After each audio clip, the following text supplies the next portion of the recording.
Buenos días a todos. Hoy tenemos el gusto de contar con nosotros con el doctor Juan Carlos Pérez Monter. El doctor es investigador en Ciencias Médicas B del Departamento de Gastroenterología de aquí del Instituto. También es investigador nivel 1 del Sistema Nacional de Investigadores. Ha publicado diversos artículos en revistas nacionales e internacionales. Ha sido tutor de diversos alumnos, tanto de licenciatura, maestría y doctorado.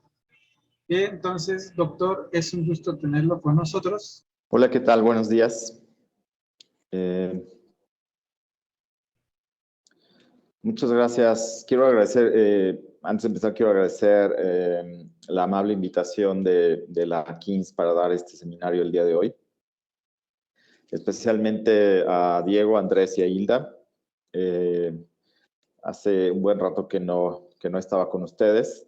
Y el día de hoy quiero presentarles unos datos que generamos en el laboratorio hace ya un tiempo y que fue el trabajo de una de las alumnas que estuvo aquí en el departamento bajo mi asesoría. Entonces, sin más preámbulo, quisiera empezar compartiendo la pantalla para que ustedes puedan ver la presentación. Bueno, el título de este trabajo es Efecto del tratamiento con aceite de granada sobre la enfermedad hepática. Este trabajo se realizó en el Departamento de Gastroenterología, en el laboratorio particularmente, y como les comentaba, fue parte del trabajo que realizó una de las alumnas que estuvo aquí conmigo, Ana Karen, que fue muy activa para llevar a cabo este trabajo. Durante esta charla, pues les daré una breve introducción, les hablaré de la fisiopatología de la enfermedad hepática, así como de algunos datos epidemiológicos, el diagnóstico, algunas alternativas de tratamiento de la enfermedad hepática, los datos en sí mismos del trabajo y un breve resumen final. Como ustedes recordarán, el mito de Prometeo es muy utilizado para hablar sobre el hígado. Este mito me parece muy interesante porque es una muestra de cómo el hígado es capaz de regenerarse todo el tiempo o tiene una alta capacidad de regeneración, y parece que esto ya lo sabía Zeus al momento de castigar a Prometeo, condenado a estar encadenado a una roca en donde todos los días llegaban las águilas a comerle su hígado, y como este se regeneraba, pues entonces las águilas llegaban al otro día y le podían comer otra vez el hígado, y esto pues evidentemente le causaba mucho dolor a Prometeo. Entonces este es un buen ejemplo de algunas de las cosas que puede hacer el hígado, pero además sabemos que produce una de las principales proteínas que se encuentra en la sangre, que es la albúmina. Además de eso, produce factores de coagulación, almacena glucosa en forma de este polímero compactado que es el glucógeno, produce las sales biliares y el colesterol necesarios para el metabolismo de las grasas en el organismo, Se encarga además de el metabolismo de la hemoglobina y algunos derivados como la bilirrubina, de puras sustancias tóxicas, entre otras, pues drogas, alcohol, medicamentos, etcétera, ¿no? Entre otras de las funciones que podemos encontrar. En esta línea de tiempo, lo que ustedes pueden ver es algunos de los hallazgos que se han reportado desde hace un par de décadas, poco más. En 1980, fíjense que recientemente recién se describió un poco la histología de la enfermedad hepática. Y 10 años después se empezaron a asociar algunos de los factores de riesgo que tienen que ver con la enfermedad hepática. Después se empezó a hacer las correlaciones que tiene la enfermedad hepática con los trastornos en el metabolismo de la insulina o de la actividad de la insulina. Se empezaron a hacer scores para clasificar el daño histológico en pacientes con daño hepático. Y a partir del 2000, 2008, empezaron ya a hacerse correlaciones de mutaciones puntuales en genes particulares del genoma de los humanos que están relacionados con la enfermedad hepática, ¿no? Como lo es este gen de la perilipina, también conocido como PNPLA3. Se sabe además, o se ha descrito, que hay factores que tienen que ver con el metabolismo de los ácidos biliares y que también están involucrados con el desarrollo de la enfermedad hepática. Y más recientemente, en 2018-2019, se han empezado a hacer marcadores o a reportar marcadores que se pueden utilizar en la clínica para determinar el daño hepático en los pacientes. Pero, ¿cuál es el origen de la enfermedad hepática? Pues bueno, de los que se conocen hasta el momento, uno de los más comunes es la infección por virus de hepatitis C. La infección por virus de hepatitis C es bastante común. De hecho, gran parte de los pacientes que se ven en el departamento de gastroenterología con enfermedad hepática es por infección de virus C. Otro de los factores que también está altamente correlacionado con la enfermedad hepática es el consumo excesivo de bebidas alcohólicas, ¿no? En tercer lugar, tenemos el consumo descontrolado de medicamentos, ¿no? Ese también es es un grave problema en este país, la automedicación que tienen algunas personas en este país. Y después tenemos también, como un factor de riesgo importante, el exceso de peso, ¿no? El sobrepeso y la obesidad, ¿no? Que es un grave problema de salud pública en este país.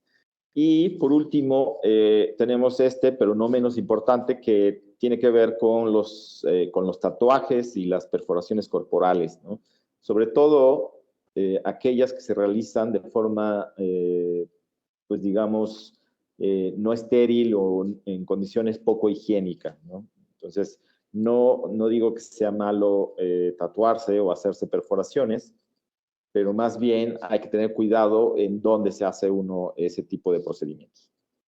Entonces, esas son algunas de las causas más comunes de enfermedad hepática que se pueden encontrar. Y básicamente la enfermedad hepática está aquí representada en esta imagen. Entonces, del lado izquierdo ustedes tienen un hígado, un órgano sano, ¿no? Que así debería verse, como rosado, liso, muy bonito, ¿no? Una de las primeras etapas de la enfermedad hepática tiene que ver con la acumulación de grasa en el tejido hepático. Y ese es el segundo hígado que ustedes pueden ver de izquierda a derecha. Entonces, ese que dice fatty liver es un hígado que, como pueden ver ustedes en la imagen, ya está un poco más amarillento y eso significa que está empezando a acumular grasa, ¿no? Entonces, esta acumulación de grasa se conoce como esteatosis, ¿no? Y es lo que los médicos llaman hígado graso. En inglés le llaman enfermedad de hígado graso no alcohólico. Y esto es cuando se encuentra que los pacientes que no consumen alcohol, pero que tienen hígado graso, por otras causas como las que mencionaba anteriormente, que son el consumo de alimentos altos en calorías, es decir, que las personas tengan obesidad.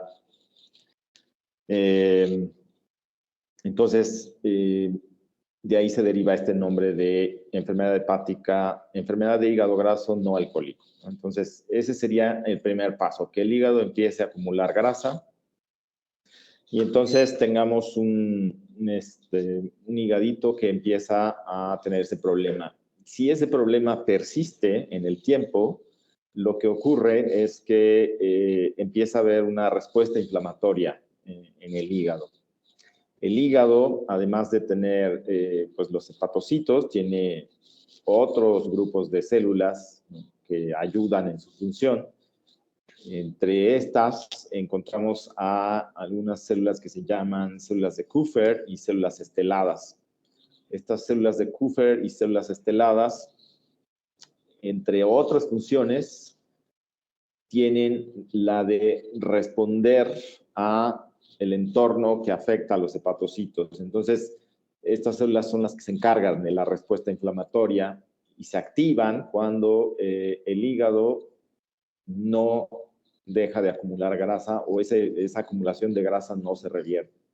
Entonces, esta inflamación se conoce como NASH también. Entonces, el NASH quiere decir hepatitis derivada de, o no alcohólica, quiero decir, hepatitis no alcohólica, ¿no? Entonces, básicamente es una inflamación, es una etapa de inflamación del hígado. Esta etapa de inflamación puede entonces evolucionar hacia la fibrosis, que es la parte de arriba en donde dice NASH con fibrosis. Pues la fibrosis no es otra cosa que la aparición de algunos nódulos de fibras de colágena. Es decir, estas células que les mencionaba, las células esteladas y las células de Kupffer, digamos, están en una etapa, en una condición senescente en el hígado sano, pero con el proceso inflamatorio se activan y algunas de ellas inician la producción y secreción de colágena. Entonces, esta colágena eventualmente se va acumulando en el parénquima hepático y forma estos nódulos que son, pues, digamos, fibrosos dentro del hígado, y eso es lo que se conoce como fibrosis. Entonces, puede haber pacientes que anden por ahí con el hígado graso, inflamado y además con fibrosis, ¿no? Aquí está separado por una cuestión práctica, pero podemos ver que pacientes con NASH tienen obviamente acumulación de grasa, tienen inflamación y tienen estos nódulos de colágena. Si estos nódulos de colágena no se revierten o dejan de acumularse, el paciente puede evolucionar a la siguiente etapa, que sería ya la etapa de cirrosis, ¿no? Cuando el daño hepático ya es mucho mayor, el hígado empieza a perder algunas de sus funciones que mencionábamos al principio, y esta cirrosis puede evolucionar pues ya a etapas más graves, que sería el cáncer, ¿no? Entonces, aquí, fíjense que hay unas líneas en rojo y otras líneas en azul. Se ha propuesto que algunas de estas etapas de la enfermedad hepática se pueden revertir, ¿no? Las que ustedes ven en azul son aquellas que se pueden revertir, pero las que están en rojo difícilmente se pueden revertir, ¿no? Hay muchos trabajos que están tratando de demostrar que hay sustancias o medicamentos que podrían revertir algunas de las etapas de la cirrosis, pero todavía no está muy claro. Entonces, histológicamente, si ustedes toman alguno de estos hígados y hacen cortes, los tiñen y demás, lo que verían es algo más o menos como lo que está aquí. de esta parte de arriba, ustedes pueden ver que dice esteatosis, ¿no? Entonces, eso es lo que les decía, es acumulación de grasa. Y en esta imagen lo que ustedes pueden ver es algunas gotitas en color blanco. Eso es el agujero que dejó la gota de grasa que estaba en ese tejido por efecto de la tinción misma, ¿no? La tinción con hematoxilina y eosina, pues utiliza una serie de sustancias que barren con la grasa. No obstante, esa grasa deja una huella y esa huella es justamente lo que ustedes pueden ver aquí, ¿no? Que son esas burbujas blancas que representan la grasa que estaba ahí. Entonces, un paciente con hígado graso o con esteatosis se vería más o menos así, ¿no? Entonces tenemos, o se ha clasificado la esteatosis como diferentes tipos de esteatosis. Si hay gotitas muy pequeñas, si hay gotitas grandes, se le llama lobular, con inflamación, sin inflamación, etcétera, etcétera. Entonces, ustedes pueden ver aquí en las tres imágenes de la parte de arriba, esteatosis con inflamación, con balonamiento de los hepatocitos, etcétera, etcétera. Después tienen en la parte derecha inferior un corte histológico de un hígado que tiene esteatosis, pero además tiene fibrosis, ¿no? Entonces, esas líneas en color azul o esas fibras de color azul que ustedes ven ahí es el colágeno que se acumuló. Hay tinciones específicas para esas fibras de colágeno y se pueden ver en este color azul. Entonces, fíjense, ese pacientito o ese hígado tenía o tiene acumulación de grasa y ya tiene inflamación y tiene fibras de colágeno. Entonces, y finalmente del lado izquierdo inferior ya pueden ver un corte histológico de un hígado que tiene todo lo anterior, pero además ya tiene daño irreversible en los hepatocitos. Las funciones del hígado empiezan a comprometerse, ¿no? Entonces, hay un montón de información en la literatura que indica más o menos algunas de las vías metabólicas que se encienden para todo este daño que les acabo de mostrar en las imágenes. En esta caricatura, ustedes lo que ven es en la parte superior, en el cuadro rojo, dice síndrome metabólico, ¿no? El síndrome metabólico, muchos de ustedes saben, es una serie de signos, síntomas en los pacientes que tienen que ver con intolerancia a la glucosa o glucosa en ayuno muy elevada o por arriba de los niveles normales. Tienen hígado graso, tienen sobrepeso, obesidad, entonces el índice cintura-cadera también está alterado, entre otras cosas. Entonces, si se cumplen al menos 3 criterios de los varios que tiene el síndrome metabólico, eso quiere decir que la persona ya está en síndrome metabólico. Entonces, la es muy alta. Esa insulina, obviamente, entonces esto hace aún en ayuno, pues hay una descompensación, piensa circulación, entonces para que en realidad no lo es, lo izquierdo es que empieza la lipólisis, libera grasa al torrente circulatorio, que son los ácidos grasos libres, eventualmente al hígado. Y en el hígado, entonces, uno de ellos, LDLs, ¿no?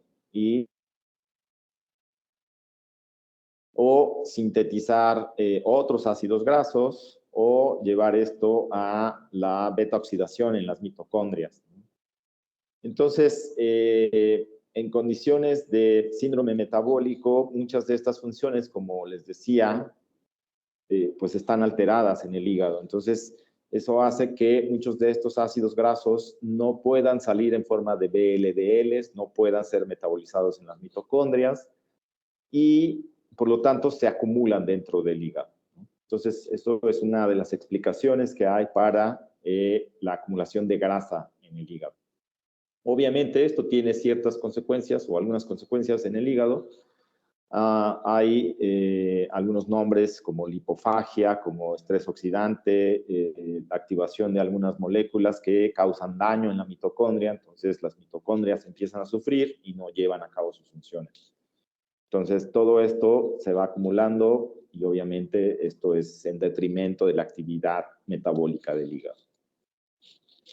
Ok, entonces veamos un poco sobre la prevalencia de la enfermedad hepática. Aquí hay unos datos de nuestro país vecino, Estados Unidos. Fíjense cómo la prevalencia en hombres y mujeres de distintas edades, ¿no? de enfermedad hepática de hígado graso no alcohólico.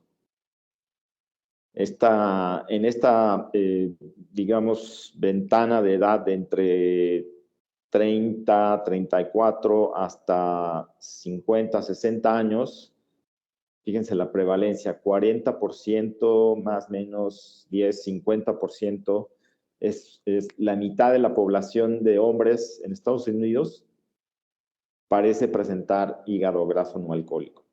El caso de las mujeres no es tan bueno, tampoco. Entonces, fíjense que también este grupo de edad de 40 a 65 años también tiene altos niveles o altos porcentajes de prevalencia de hígado graso, ¿no? Eso es en nuestro país vecino. A nivel mundial, aquí tenemos un mapa que indica un poco la prevalencia en varios países, entre ellos México, ¿no? Fíjense, en México se estima que más o menos 20 a 30% de la población tiene hígado graso. Hay países en donde este porcentaje se va a más de 30%. Estados Unidos, por acá tenemos algunos países en Europa, en Australia, Japón, en la India, ¿no? En África. Aquí tenemos a Turquía, Finlandia. Tenemos a Alemania con altos niveles de esteatosis hepática no alcohólica, ¿no? Entonces, es una enfermedad muy prevalente en todo el mundo. Aquí hay otros porcentajes, ¿no? África, Europa, Asia, Norteamérica, Sudamérica, Medio Oriente. Y esta es la prevalencia de la inflamación, es decir, de la siguiente etapa que yo les mencionaba en la figura de los hígados. Esto es los hígados inflamados, ¿no? La prevalencia de hígados inflamados en el mundo también es altísima y está relacionada o los pacientes que tienen diabetes tipo 2 tienen alto porcentaje de tener daño hepático, ¿no? Ahora fíjense en estos datos en México, de los últimos reportes de la ENSANUT. Población de 20 años o más con sobrepeso u obesidad separados por sexo, ¿no? Acá tenemos los datos del 2012 en hombres y mujeres. Fíjense, en mujeres, en 2012 el sobrepeso era de 36%, digamos, ¿no? Mientras que en hombres era 37.5, casi 38%. En conjunto, 73% de la población tiene problema de sobrepeso o obesidad en 2012, en el caso de las mujeres.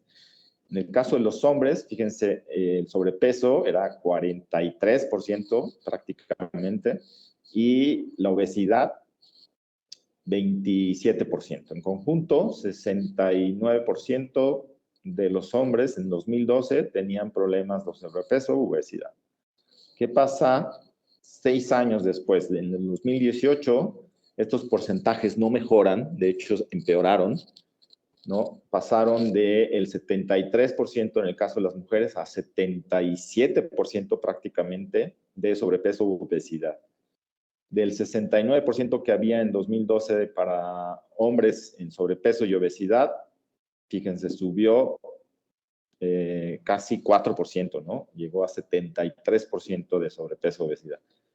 Entonces, claro, esto evidentemente tiene un componente metabólico importante, ¿no? Como ya veíamos ahorita, el exceso de peso puede traer como consecuencia que nuestro organismo no sense de manera correcta la insulina, ¿no?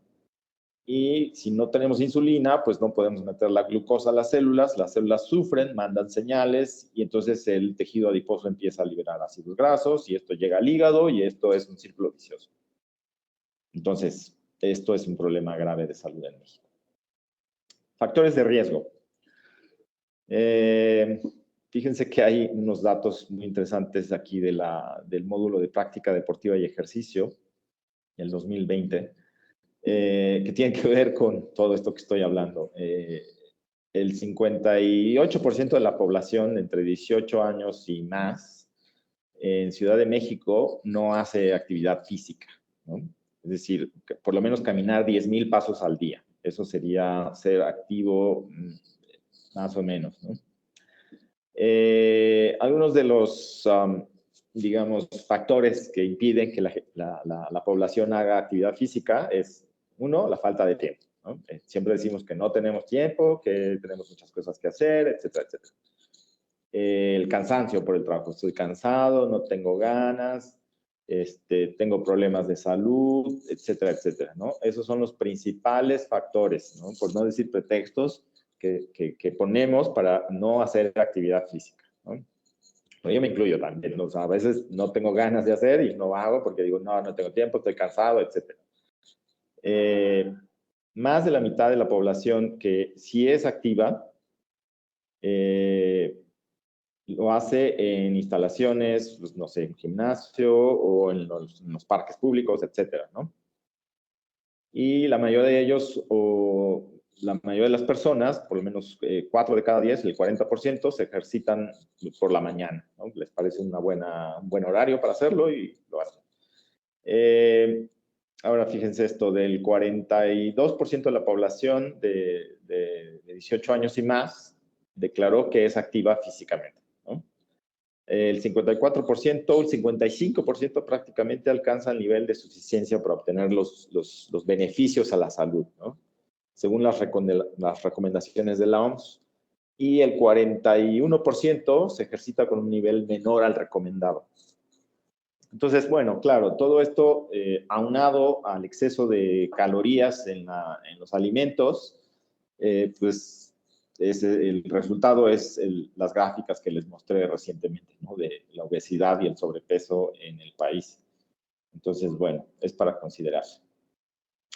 Además de eso, bueno, tenemos otros componentes, ¿no? Digamos, lo que acabo de presentarles es la parte de la actividad física, pero obviamente también hay datos que indican que el componente genético juega un papel importante en el desarrollo de la obesidad y la resistencia a insulina, etcétera. Seguramente ustedes estarán enterados de los datos que se han publicado por algunos investigadores de este instituto, en conjunto con otros institutos, particularmente nuestros vecinos de INEGEN, sobre digamos, susceptibilidad que tenemos nosotros los hispanos, los latinos, como mestizos, para padecer diabetes, ¿no? Solamente por el hecho de ser latinos, mexicanos, mestizos, tenemos ya por default un porcentaje, digamos, importante de padecer diabetes, ¿no? Y esto es por nuestros componentes genéticos, nuestros genes, ¿no? Aquí en esta lista ustedes pueden ver una serie de genes, ¿no? PNPLA3 que mencionábamos hace rato, está este gen FDT1, colágena, etcétera, ¿no? Hay una serie de genes aquí que están relacionados con enfermedad hepática, digamos, en general, ¿no? Con algunas enzimas hepáticas, etcétera. Entonces, tener alteraciones de un solo nucleótido en algunos de estos genes puede aumentar el riesgo de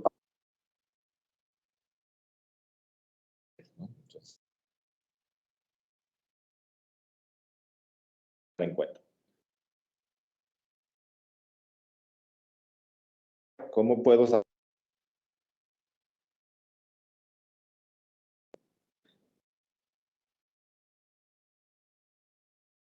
varias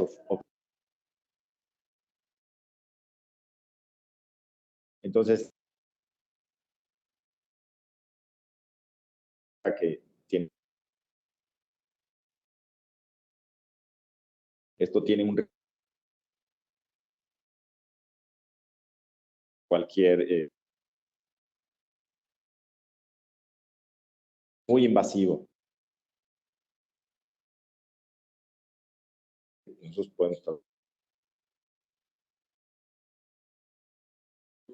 y pues,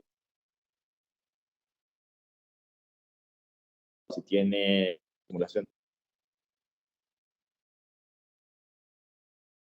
no son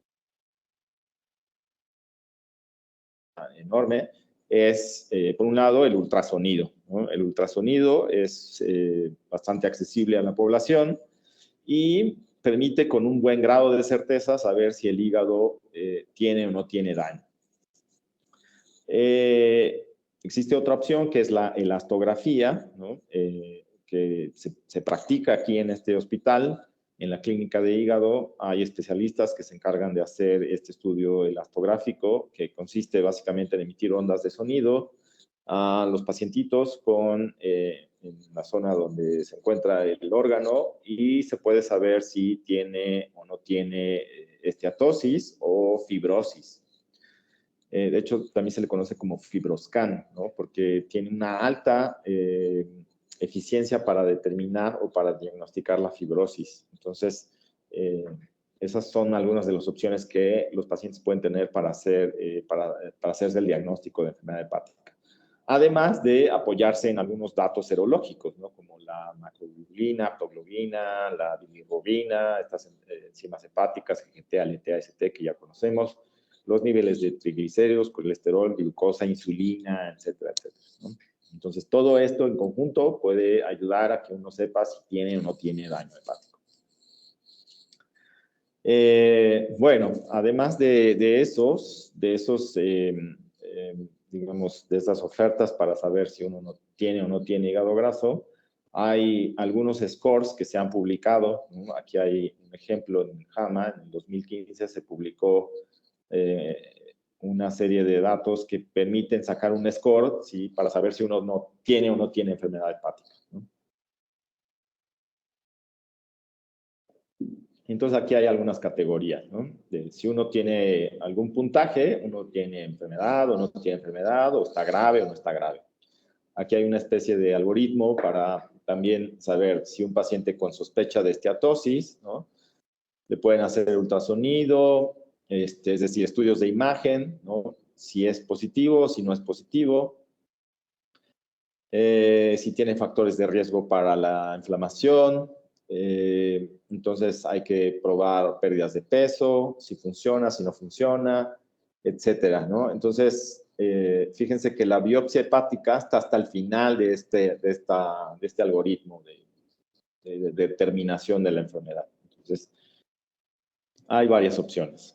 Ahora, respecto del tratamiento, pues bueno, hay varios abordajes que se han propuesto para el tratamiento de la enfermedad hepática. Obviamente existen las farmacológicas y las no farmacológicas. Dentro del grupo de las no farmacológicas, pues están obviamente intervenir el estilo de vida de los pacientes, ¿no? Es decir, si no tienen infección por virus C o ingesta excesiva de alcohol, etcétera, pues es reducir el peso corporal y esto se logra pues a través de cambios en el estilo de vida, tanto de actividad física como de alimentación, etcétera, etcétera, ¿no? Entonces, se recomienda a los pacientes que hagan actividades como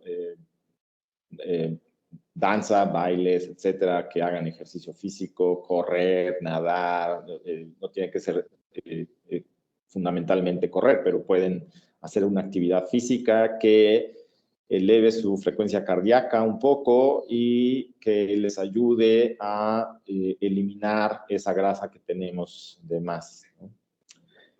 Algunos estudios han propuesto que el consumo de vino tinto, particularmente por su contenido de resveratrol, puede ser benéfico para la salud. Obviamente, esto tiene que ser con moderación, ¿no? No podemos tomarnos una botella de vino diaria, ¿no? Tiene que ser una copa o 2 copas al día, máximo, ¿no?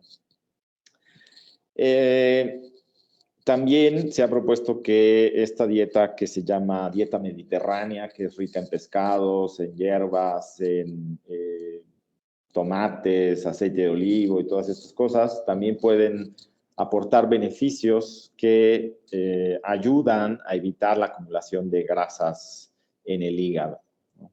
Entonces, podemos cambiar un poco nuestro estilo de vida. No necesitan comprar salmón, porque además es caro, pero pueden sustituirlo por otros pescados, como la sardina o como la trucha, que también son altos o tienen altos contenidos de omega 3, omega 6. Entonces, hay que comer más sano, hay que comer más colores, eso es, ¿no? Y hacer actividad física.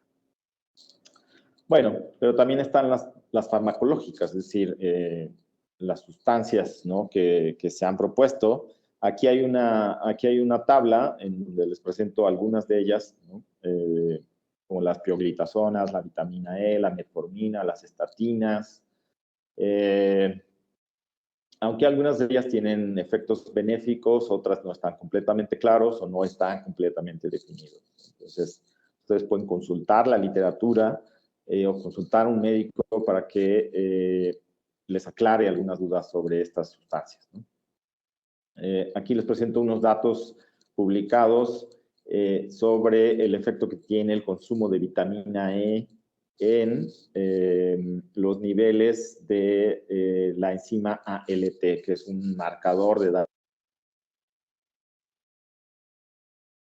vitamina E durante varias semanas. Fíjense cómo los niveles de ALT disminuyeron de manera significativa comparado con aquellos que estaban tomando solamente placebo.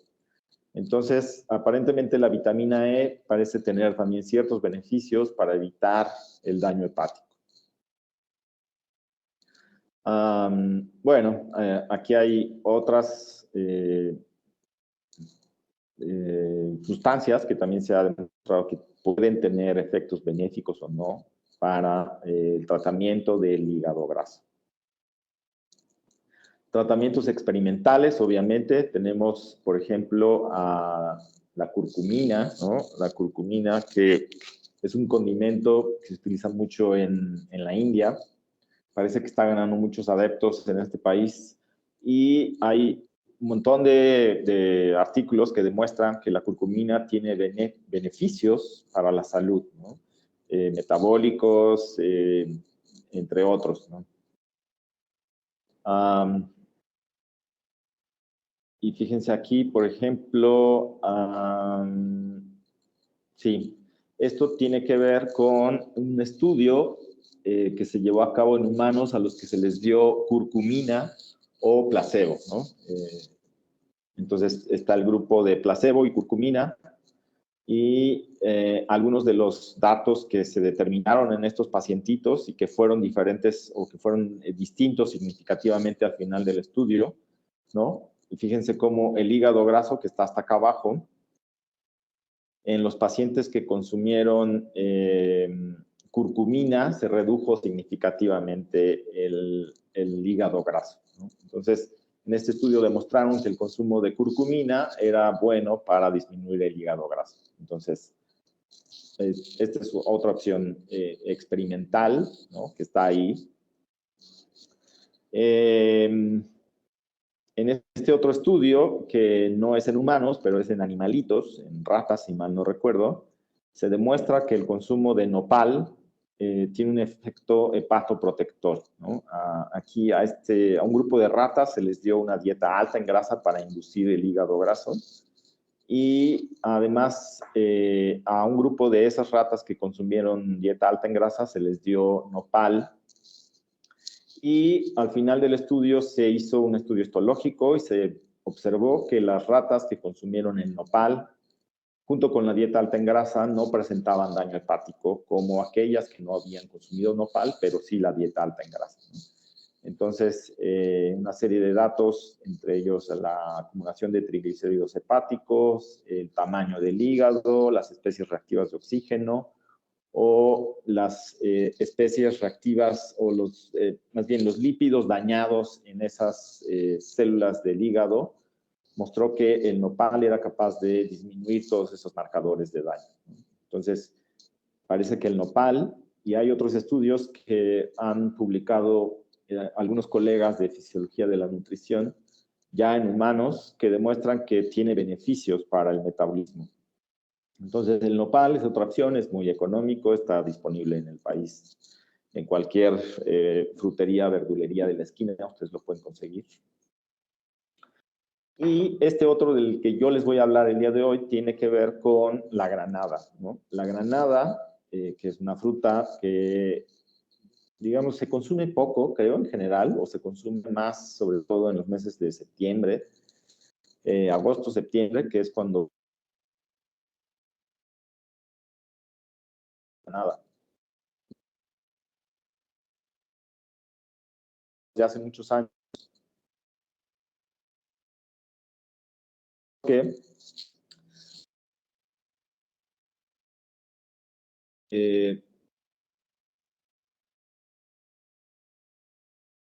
un poco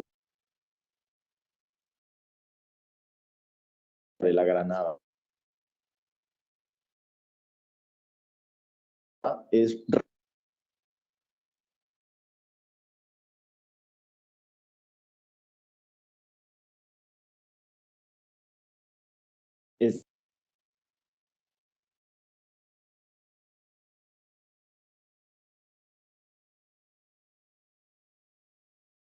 Es muy saturados. Muchos beneficios en medio de granada, porque aparentemente puede tener beneficios para la salud. Entonces, la doctora Ruth Gavison, hace ya algunos años, en Israel, se dio a la tarea de hacer una emulsión del aceite de la semilla de granada. Y lo que hizo la doctora Gavison básicamente fue tomar el aceite de la granada y hacer unas nanogotas. Y esto es lo que ella llama el nano PCO, ¿no? PCO por las siglas en inglés de ácido punícico, aceite de la semilla de granada, ¿no? O sea, PCO es Punisic Seed Oil. Entonces, esta nanoemulsión del aceite de la semilla de la granada, lo que hizo ella fue dársela a ratoncitos que tienen alterados unos genes, y esas alteraciones provocan que esos animalitos tengan enfermedad de Alzheimer. Entonces, a los animalitos que tenían estas alteraciones genéticas y que consumían el PCO, parece que les iba bastante bien en algunas pruebas de memoria, comparado con aquellos animalitos que también tenían el Alzheimer, pero que no consumían el PCO en forma de nanoemulsión. Entonces, este trabajo lo publicó la doctora Gavison y al día de hoy ha publicado varios trabajos con este aceite nanoemulsionado, no solamente en Parkinson, pero en otras enfermedades neurodegenerativas, y ha demostrado que tiene efectos benéficos a la salud, ¿no? Tiene un modelo también de esclerosis múltiple al que le administró esta fórmula nanoemulsionada y también observó beneficios en esos animales. Entonces, cuando el grupo laboratorio en México que representa a la compañía que vende este aceite de semilla de granada nanoemulsionado, se acercó con nosotros y nos propuso hacer un estudio para saber si este aceite era capaz de tener un efecto benéfico en la enfermedad hepática, ¿no? Entonces, claro, lo primero que a nosotros nos ocurrió fue decir, bueno, hagamos un estudio preliminar en animalitos, ¿no? Para saber si realmente el aceite de granada puede ser benéfico para prevenir o revertir el daño provocado por una dieta alta en grasa, ¿no? Entonces, básicamente esta fue nuestra pregunta. ¿Será el PCO capaz de revertir el hígado enfermo y convertirlo en un hígado sano? Esa era la pregunta. Y bueno, este trabajo, como lo mencionaba al principio, lo realizamos aquí en el laboratorio y el objetivo fue básicamente determinar la eficacia del nano-PCO, que también se conoce como omega 5, el ácido punícico también se conoce como omega 5, en la prevención o reversión del hígado graso no alcohólico en animales de laboratorio. Entonces, les comentaba que Karen está aquí, fue la persona encargada de llevar a cabo este estudio, ella fue muy activa, en conjunto con la doctora Noriega en Fisiología de la Nutrición, la doctora Barbero en Médica Sur, la bióloga Alma Estanes, que también está aquí con nosotros, y la maestra de nutrición Ivonne Escalona, que también contribuyó con su trabajo para realizar este estudio.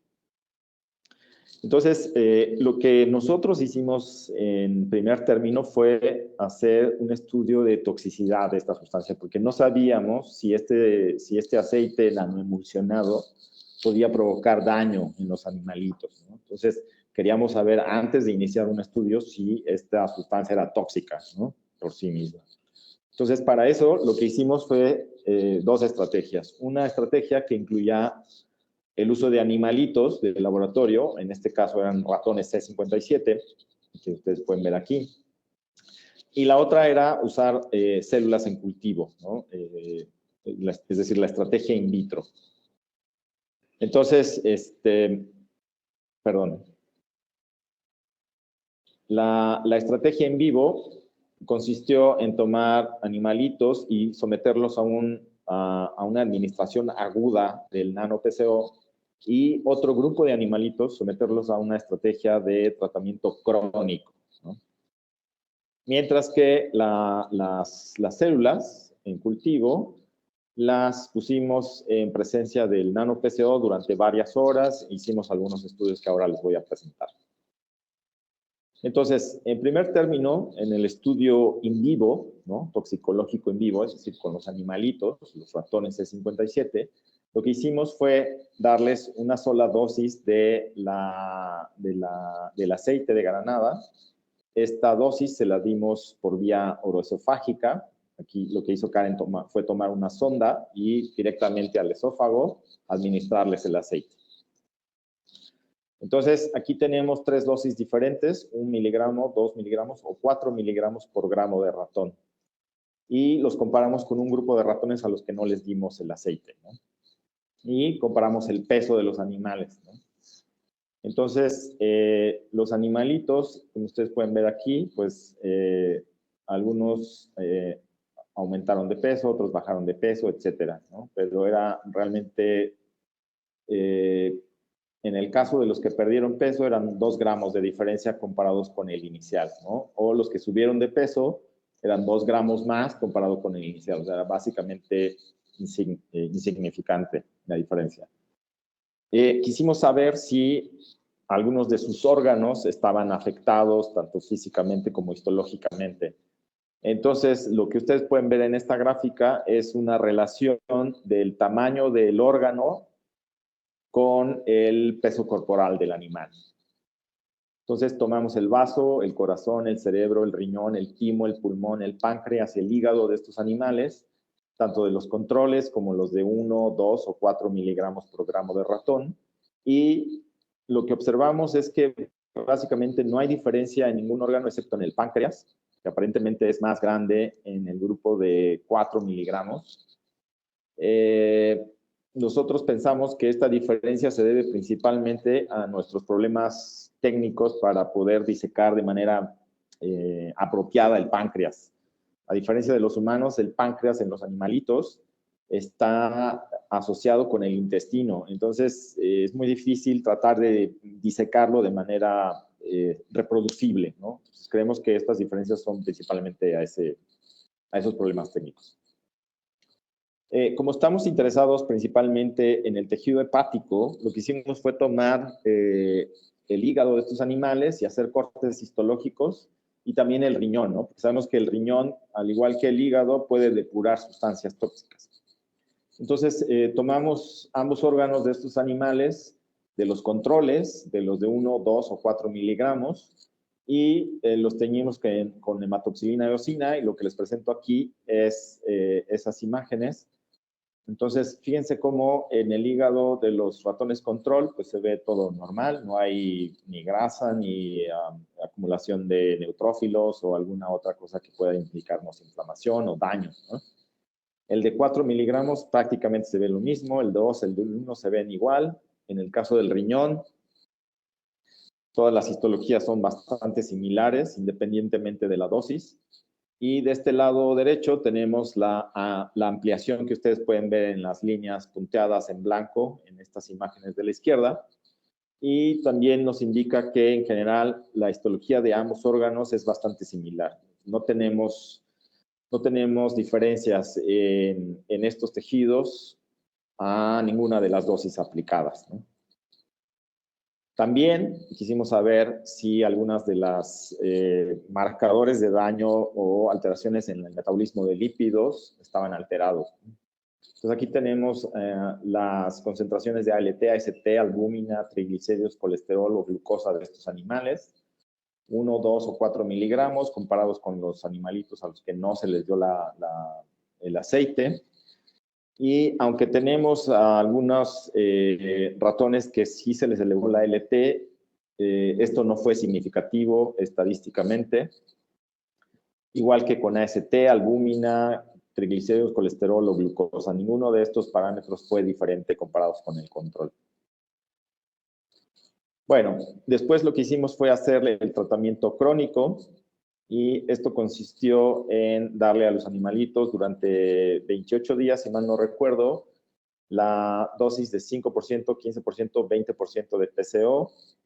Aquí, igual que en el agudo, algunos animalitos bajaron de peso, 1.5 gramos, no más de 2 gramos, o subieron de peso, igual 1.8, no más de 2 gramos. Entonces, la diferencia era muy pequeña. Prácticamente pesaban lo mismo los animales a cualquiera de las dosis. Y del lado derecho tenemos otra vez la relación de los tejidos con el peso corporal. Entonces, fíjense que ninguno de los órganos fue diferente, excepto el hígado, que aparentemente es un poquito más grande en los animales que tienen la dosis más alta del aceite de granada, ¿no? Aparentemente era un poquito más grande en esos animales. Y lo que creemos es que esto se debe a que la administración crónica de este aceite obviamente hace que el hígado tenga que metabolizar más cantidad de grasa, por lo tanto puede haber crecido un poquito, ¿no? No obstante eso, la histología del hígado y del riñón de estos animales a los 28 días de administrarles de manera crónica el aceite de granada, fíjense que básicamente es igual, ¿no? Tampoco tenemos alteraciones significativas, no hay infiltración de neutrófilos ni nada que se parezca a algún proceso inflamatorio o de daño, ¿no? Tanto en el hígado como en el riñón. Entonces, lo que concluimos de todos estos datos es que el aceite de granada no provocaba ningún daño en estos animales. Aquí están los marcadores nuevamente. Observamos que AST sí era significativa en el grupo del 5%, todavía no tenemos una explicación de por qué pasó eso, pero fíjense en el de 15 y en el de 20, prácticamente están igual que los controles. Posiblemente aquí hubo un problema técnico, no lo sé, pero fue el único marcador que fue significativo en estos animales tratados de manera crónica con el nano-PCO.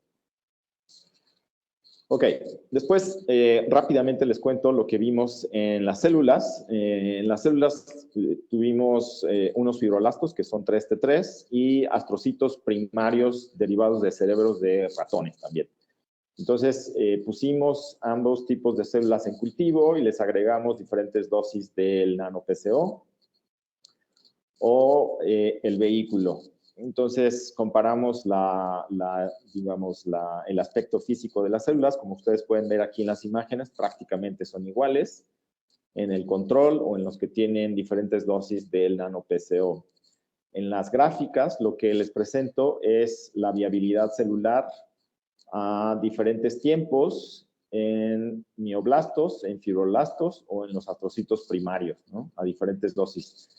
Prácticamente las células no se morían o los porcentajes de muerte eran insignificativos estadísticamente hablando. Ok, entonces una vez que determinamos que el nano-PCO no era tóxico para las células o para los animalitos, lo que hicimos ahora fue hacer el grupo de animales que nos interesaba. Entonces, aquí tengo la estrategia experimental, les presento la estrategia. Tomamos nuevamente los ratones C57, les administramos el nano-PCO de forma oroesofágica y teníamos 5 grupos diferentes. Un grupo de animales controles que solo consumieron dieta estándar, dieta Chow. Otro grupo de animales que consumieron la dieta Chow, pero con el nano-PCO. Un grupo de animales que consumieron dieta alta en grasa sin el PCO. Otro grupo de animales que llamamos el PCO1, que es darles el nano-PCO junto con la dieta alta en grasa desde el primer día. Y el quinto grupo es un grupo de animales que consumió dieta alta en grasa, pero que empezó el tratamiento de nano-PCO a la semana número 7-8, que es un poco esto que ven aquí. Y esto era con el fin de saber si el nano-PCO podía prevenir el hígado graso, ¿no? Ese es nuestro grupo de prevención, que llamamos prevención, desde la semana 1. Y el otro grupo es el que llamamos de reversión, que es el de la semana 8, ¿no? Hasta la semana 8 de estar consumiendo la dieta alta en grasa, le empezamos a administrar el nano-PCO. ¿Y por qué a la semana 8? Porque a la semana 8 estos animales ya desarrollaron el hígado graso. Entonces, lo primero que hizo Karen fue determinar el peso o la ganancia de peso en nuestros animalitos a lo largo de este experimento. Y como ustedes pueden ver, los animalitos con dieta alta en grasa, que es la línea verde en esta gráfica que dice peso corporal, es tremenda la ganancia de peso que tienen, ¿no? Independientemente de que les administremos el nano-PCO desde la semana 1, que es la morada, o desde la semana 7, que es la color naranja, los animales siguen ganando peso, ¿no? Entonces, eso es la ganancia de peso. Fíjense, comparado con los controles, que son el azul y el color rojo, hay una diferencia tremenda, hay casi 10 gramos de diferencia en la ganancia de peso. El consumo de alimento fue básicamente el mismo, ¿no? Entonces, no es que esta ganancia de peso sea porque los animalitos control comen menos, ¿no? Porque uno pensaría, a lo mejor están comiendo menos y por eso no ganaron peso, pero no es así. Todos los animalitos o todos los grupos de animalitos consumieron prácticamente la misma cantidad de alimento. La única diferencia es que las calorías de los de dieta alta en grasa pues son mucho más, por eso es que suben más de peso. Ahora, la cantidad de energía consumida, que es justamente esto que acabo de decir, fíjense cómo sí hay diferencia en los animales con dieta alta en grasa. Entonces, consumen más calorías comparado con los grupos controles. Y aquí tenemos algunas imágenes representativas de nuestros animalitos. Vean, tanto de los cuerpos de los animalitos, vean, los que tienen dieta alta en grasa son significativamente más robustos que los controles, y los hígados también se ven más, digamos, más pálidos en los animales que tienen dieta alta en grasa comparados con los hígados de los grupos controles, ¿no? Tomamos los hígados de esos animales, hicimos cortes histológicos y los teñimos no solamente con hematoxilina, sino también con esta técnica que se llama rojo oleoso, que sirve para identificar las gotitas de grasa en el hígado. Entonces, del lado izquierdo está la hematoxilina y del lado derecho está el rojo oleoso. Aquí tenemos los grupos de ratones de la dieta estándar, arriba, ¿no? Es como se debería un hígado normal. Debajo está el grupo de animales con dieta alta en grasa. Vean, ahí están los fantasmitas de la grasa que les mencionaba al principio de la charla.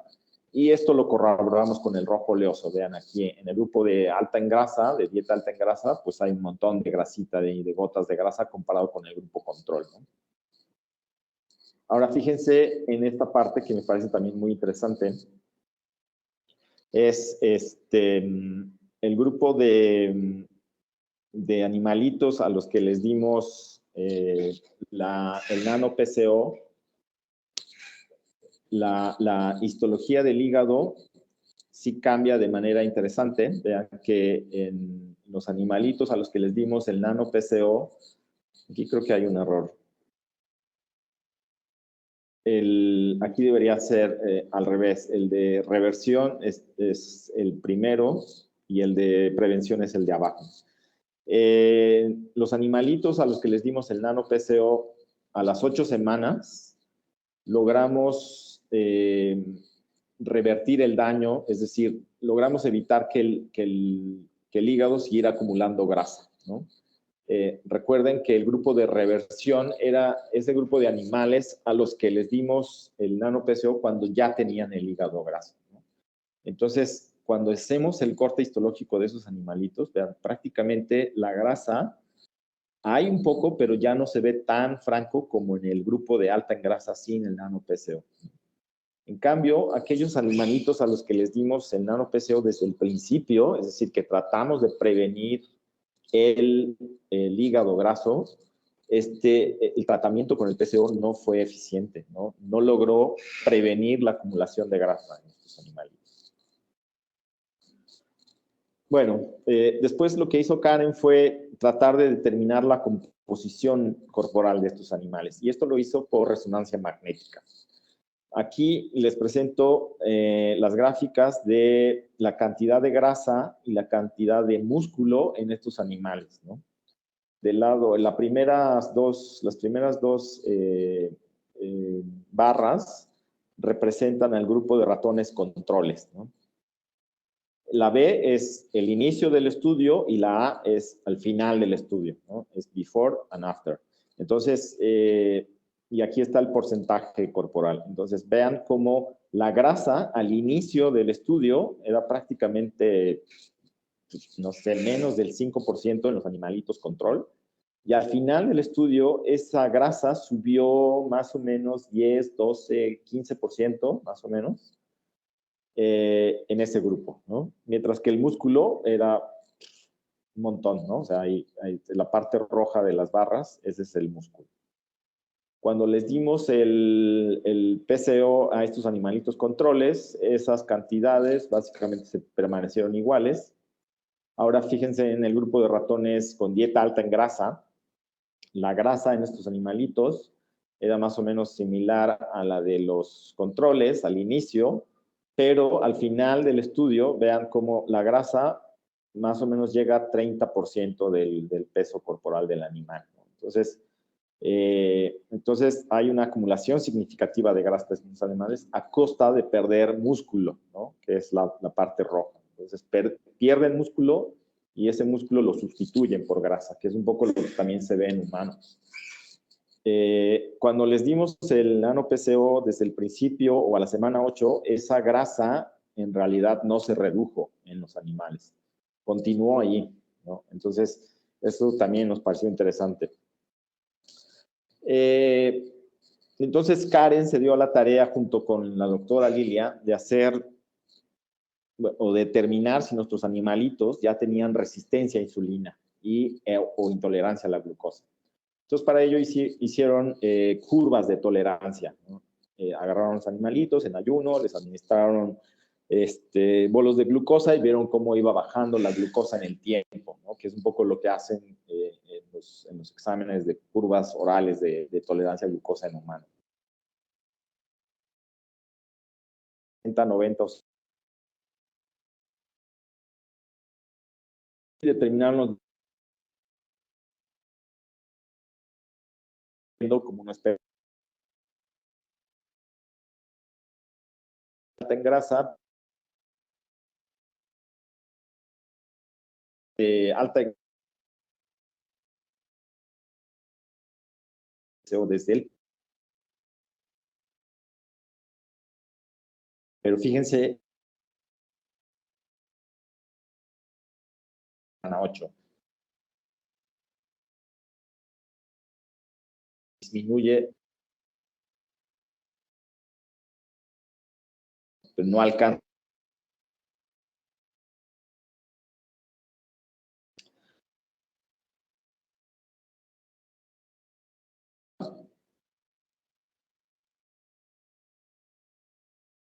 Es diferente. La también mostró datos similares. Aquí tenemos que el grupo de P7 fue diferente comparado con el verde y con el morado, y el rojo, el azul, fue diferente con estos tres. Entonces, básicamente lo que dice esto es que el tratamiento con el nano-PCO desde la semana 8 logra disminuir la intolerancia a la glucosa y la resistencia a la insulina en estos animalitos que alimentamos con dieta alta en grasa. Bueno, entonces decidimos entonces saber cuál era un poco, o a tratar de averiguar por qué los animalitos vieron que no bajaron de peso, que la cantidad de grasa era, no tampoco disminuía. No obstante, la acumulación de grasa hepática estaba disminuida. Entonces, quisimos saber por medio de ensayos de calorimetría indirecta qué estaba pasando con los sustratos de estos animalitos, los sustratos metabólicos. Para ello, lo que se hizo fue determinar el consumo de oxígeno y el índice RER, ¿no? El primero lo que dice es la cantidad de oxígeno que están consumiendo los animales en respuesta a su actividad metabólica. Entonces, fíjense que los controles pues tienen niveles elevados de consumo de oxígeno porque son metabólicamente muy activos. Los animales que tienen dieta alta en grasa consumen menos oxígeno porque son menos activos metabólicamente.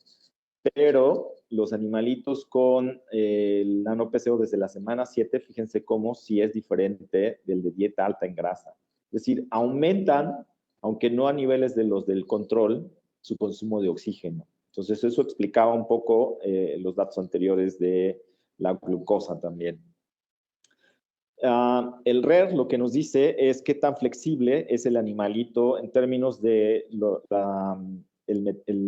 el sustrato que está metabolizando. Es decir, si lo pongo con un ejemplo, digamos, más simple, creo que va a ser más claro. Cuando nosotros nos levantamos por la mañana, traemos un ayuno de más o menos 8 horas, 10 horas, dependiendo de a qué hora hayamos cenado el día anterior. Entonces, si uno cenó a las 8, 7, 8 de la noche y se levanta a las 8 de la mañana, pues serían más o menos unas 12 horas de ayuno, ¿no? Entonces, ese ayuno diario que nosotros tenemos durante la noche, el cuerpo lo que hace es que libera ácidos grasos del tejido adiposo para compensar la falta de glucosa. Entonces, libera ácidos grasos, esto se va al hígado, en el hígado se procesa y se hace gluconeogénesis y sale glucosa y entonces podemos lidiar. Una vez que nosotros desayunamos chilaquiles o huevitos o lo que sea, se hace un switch en el sustrato y ahora lo que tenemos es mucha glucosa y el cuerpo lo que hace es que libera insulina para meter esa glucosa. Entonces, este índice RER lo que nos dice es si el animalito es capaz de hacer ese switch, ¿no? De saber cuando tiene alimento o cuando no tiene alimento. Entonces, fíjense que los grupos controles son capaces de hacer ese switch de manera muy eficiente. Aquí está, ¿no? En ayuno, que es la zona gris, están metabolizando grasas, ¿no? Que sería lo que estamos haciendo nosotros cuando estamos dormidos. Pero cuando les damos el desayuno, ¡puc!, ahí cambian el sustrato y ahora metabolizan glucosa. Y esto es esta línea que asciende, ¿no? En la parte amarilla, que es cuando les damos el alimento. Los animales que tienen dieta alta en grasa no son capaces de hacer ese switch porque su metabolismo está alterado. Entonces, ellos piensan que no tienen glucosa, aunque ya les estamos dando el alimento, no son capaces de hacer el switch a metabolizar carbohidrato y siguen metabolizando ácidos grasos, ¿no? Y eso está aquí representado en estas barras. Entonces, aparentemente nuestros animales son incapaces de hacer, o mejor dicho, son inflexibles metabólicamente hablando, aún en presencia del nano-PCO. Entonces, ¿cómo explicamos la disminución de grasa intrahepática, ¿no? Tenía que haber una explicación para esa disminución de grasa intrahepática en nuestro grupo de animales que tiene el tratamiento de nano-PCO a la semana 8. Bueno, platicando un poco con la doctora Lilia, decidimos hacer experimentos de calorimetría, pero a nivel celular, ¿no? Es decir, tomamos células hepáticas de animalitos, de hígados de animales, de ratones, y los pusimos en cultivo, les pusimos el nano-PCO y les pusimos ácido palmítico, que es un ácido graso saturado que provoca esteatosis en los humanos. Entonces, a esas células les medimos el consumo de oxígeno, ¿no? Básicamente, y podemos saber si son capaces de metabolizar o no son capaces de metabolizar grasa en presencia o ausencia del PCO. Y eso está resumido en estas dos gráficas. Entonces, fíjense cómo la respiración o el consumo de oxígeno en las células que tienen el PCO y que tienen ácido palmítico es mayor que aquellas que tienen ácido palmítico pero que no tienen el PCO, que es donde dice basal. Es el consumo de oxígeno basal. Las células a las que les dimos el PCO respiran más, entonces oxidan más ácidos grasos, ¿no? Porque les pusimos el ácido palmítico. Entonces, comparadas con el control. Entonces, básicamente lo que dice este experimento es que nuestros hepatocitos o nuestros ratoncitos que tienen el nano-PCO desde la semana 8 están metabolizando el ácido graso de manera más eficiente que aquellos animalitos a los que les dimos el PCO desde el principio o que no les dimos PCO en absoluto. Entonces, esto explicaba por qué la disminución de grasa intrahepática, ¿no? Este trabajo se publicó a principios del año pasado en esta revista y tenemos algunas conclusiones de este trabajo ya para terminar. Una de ellas es que el nano-PCO, el aceite de granada, de semilla de granada nanoemulsionado, redujo la acumulación de grasa intrahepática a las 8 semanas de iniciar el tratamiento, y además reduce la intolerancia a la glucosa y la resistencia a insulina en animales obesos. Y, de manera importante, incrementa la oxidación basal de ácidos grasos intrahepáticos, ¿no? Que eso explica por qué hay una disminución de la esteatosis. Ya para terminar, solo quiero agradecer obviamente al instituto por darme la oportunidad de trabajar en estos proyectos, a la médico veterinaria Mariela Contreras, que es la jefa del área del bioterio, por proveernos de animales y el cuidado de los mismos, y especialmente a la distribuidora BioLife, que fue la que aportó los recursos para llevar a cabo este estudio, especialmente al doctor Martín. Muchas gracias por su atención y espero sus preguntas con interés. Buenos días a todos. Nada más estoy esperando a que el doctor se conecte para la parte de preguntas. Como les había mencionado, por cuestiones de agenda, el doctor no nos pudo dar la presentación en vivo, por eso me lo mandó, pero en un momento se conecta para las cuestiones de preguntas. Doctor Carlos, si puede activar su micrófono.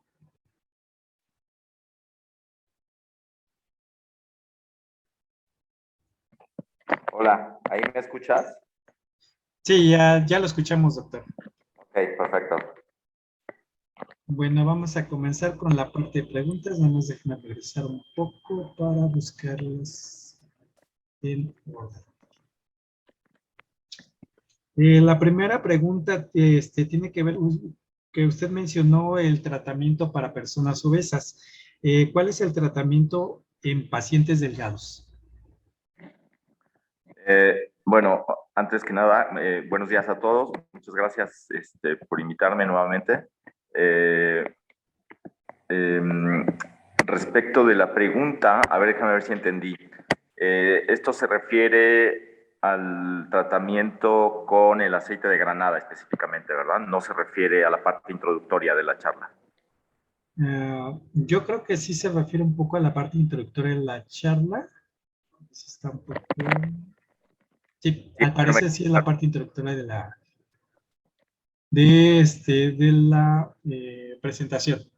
Ok, ya, mira, esa pregunta es interesante porque hay una nueva definición, digamos, en el sentido de las personas que aparentemente tienen un IMC o un índice de masa corporal normal. Esta es una manera muy digamos, práctica de medir cuando uno tiene peso normal, sobrepeso u obesidad, ¿no? Que es una relación de la estatura de la persona y la cantidad de masa que tiene, ¿no?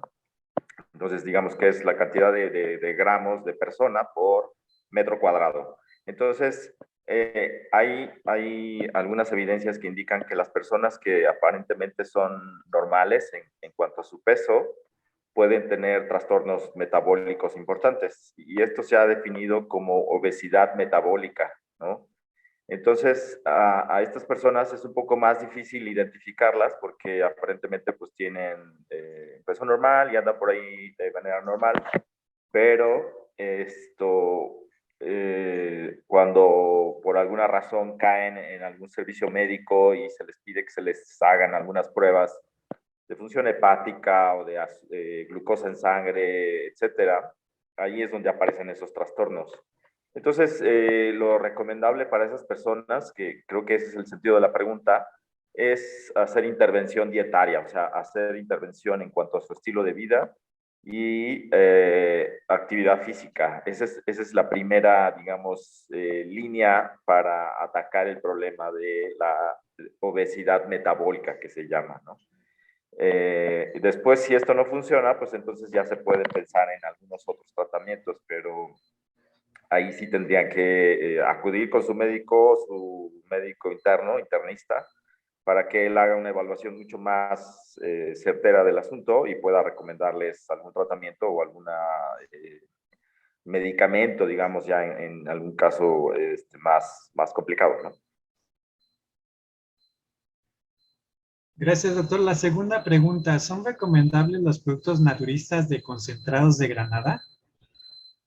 Mira, esa pregunta la han hecho varias veces que he presentado esta charla y es que la verdad no lo sé. Me gustaría poder decir que sí, pero no tengo información suficiente de todos los productos que se venden en esas tiendas naturistas. Podría decirles que en algunos casos las semillas de chía, unos preparados de alga espirulina, en este caso el aceite de granada, eh, tienen algunas evidencias de ensayos clínicos que ya están publicados, ¿no? Entonces creo que sí es importante que las personas que pretendan entrar en una especie de régimen de tratamiento, pues lo hagan de manera informada, ¿no? No es que lo recomiende la vecina o el vecino o el amigo o la amiga, porque luego eso trae complicaciones. Entonces, creo que lo más adecuado es que las personas traten de buscar evidencia clínica, ¿no? Esto se llama tratamiento con evidencia. Eh, entonces, creo que en el caso particular de este seminario que acaban de escuchar, la emulsión que nosotros utilizamos ya está a la venta en algunos puntos, no sé si en farmacias, pero me parece que en Amazon se podía conseguir. Y está probado que sí tiene alguna eficacia en cuanto al tratamiento de ciertos padecimientos. Yo no he visto suficiente evidencia clínica, pero por lo menos en nuestro trabajo que hicimos con animalitos, a los animalitos les fue bien en el sentido de el daño que tenían en el hígado, por lo menos. Entonces, para otros trastornos lo desconozco. Entonces, para el caso particular de lo que nosotros hicimos, el aceite de granada sí ha mostrado tener un efecto.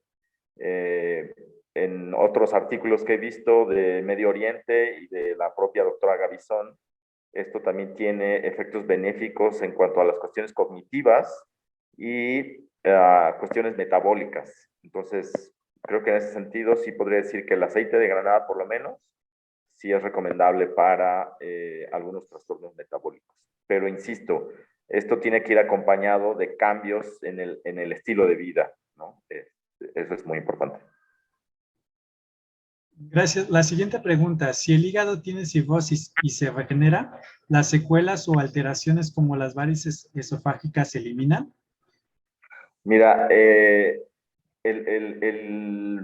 trastorno de la cirrosis generalmente no es reversible. Ese daño hepático en cirrosis prácticamente destruye el tejido, el parénquima hepático. Entonces, toda la zona que se ve afectada por cirrosis ya no se recupera. Desgraciadamente, este daño por cirrosis es una muerte generalizada. Entonces, ahí no hay manera de recuperar ese tejido. En donde sí hay manera de recuperarlo es en la parte de fibrosis que yo les mencionaba. La fibrosis es una etapa en la que todavía el daño se puede revertir. No sé si recuerdan esas flechitas azules de la diapositiva. Eso indicaba la parte que se ha propuesto que es reversible mediante tratamiento. En cirrosis prácticamente es el preámbulo para pasar al hepatocarcinoma. Entonces ahí ya no hay manera de recuperar ese tejido. Ahora, las varices esofágicas es una consecuencia del daño que ocurre por las obstrucciones que hay en las vías biliares, y entonces esto puede afectar las presiones que hay en sangre, y esto hace que aparezcan las varices esofágicas, que básicamente son chipotes que salen en el esófago. Las personas que tienen hipertensión portal, que esto es lo que ocasiona las varices esofágicas, sí tienen problemas para comer, tienen problemas de sangrado, tienen problemas pues graves de salud. Entonces, las personas que están cursando con cirrosis, una de las consecuencias es la varice esofágica y la encefalopatía hepática. Entonces, a esos pacientes se les considera pacientes descompensados, ¿no? Son muy difíciles de tratar, y el pronóstico para esos pacientes es poco favorable en términos de calidad de vida y de sobrevivencia. Entonces, creo que la pregunta de si se puede revertir, la respuesta es no. O sea, no hay manera de revertir el daño cuando el hígado ya está en la parte de cirrosis. Gracias. La siguiente pregunta, ¿el nano PCO está a la venta? Y si es así, ¿en dónde lo venden? Ajá, sí, lo que mencionaba hace un momento es que este nano PCO está a la venta, me parece que en Amazon. No estoy seguro si lo venden también en farmacias del ahorro. En algún momento me metí a internet y puse nano PCO y apareció en farmacias del ahorro, pero sí tendría que corroborarlo. En Amazon es seguro que lo encuentran. Y la marca comercial que nosotros utilizamos, por lo menos la que nos patrocinó el estudio, se llama Granagar. Grana como de Granada, y GARD, G-A-R-D. Entonces, todo junto, Granagar. Y me parece que los frascos traen 30 o 60 cápsulas, si mal no recuerdo. Entonces, lo que recomienda el fabricante es 2 cápsulas al día de 600 miligramos cada una. Podrían tomar una por la mañana y otra en la noche, según esto es la recomendación. Y esto ya está a la venta. Entonces, ustedes pueden hacer la prueba y ver si logran tener un beneficio.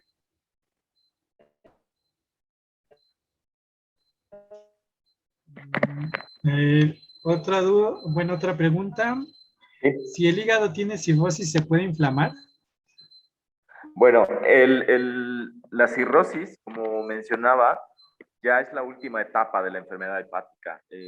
Ahí el hígado ya pasó por ese proceso de inflamación, y ciertamente, digamos, dejó ya esa etapa y ya está en la parte de la muerte. Entonces, la inflamación es una de las primeras etapas de la enfermedad, ¿no?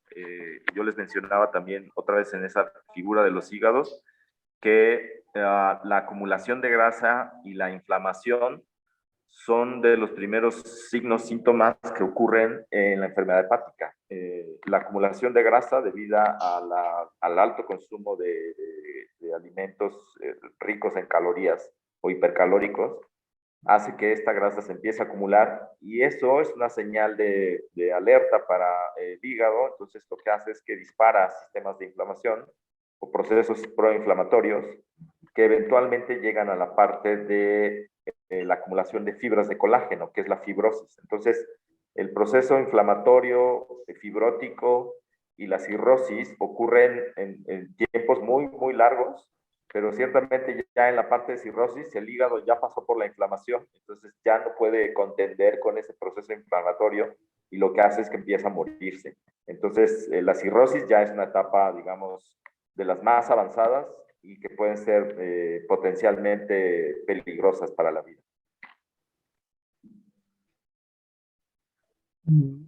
Bueno, creo que serían todas las preguntas.